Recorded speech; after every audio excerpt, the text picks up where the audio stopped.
Welcome to the last breakfast. Please enjoy the video. You start by preparing the X7. Plug it in and charge to at least 50% so updates complete without interruption. Once charging, open the companion app on your phone and create or log into your account. This links data to you. Make sure phone Bluetooth and location are enabled. This allows discovery and stable sync. Then, press and hold the X7 power button until you see the logo. The watch enters pairing mode. If prompted, choose language and accept permissions so the app can communicate with the device. You now pair and configure core features. In the app, tap Add Device and select X7 from nearby devices. The app scans automatically. Once the watch displays a PIN or QR, confirm it in the app to secure pairing. This prevents accidental connections. After pairing, sync time and pick a watch face.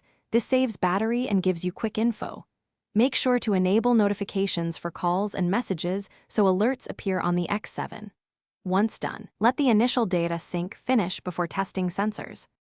You finish by tuning advanced settings and knowing one quick fix. Calibrate sensors by performing a short walk and a heart rate test inside the app so readings stabilize. This improves accuracy over time. Check for firmware updates under Settings. Right arrow about in the app. Updates add features and fix bugs, so install immediately. If pairing or sync fails, try restarting both devices, toggle phone Bluetooth, or perform a factory reset on the watch and repair. This clears corrupted pairings and resolves most connectivity issues. Thanks for watching. If this was helpful, leave a like and consider subscribing. See you next time.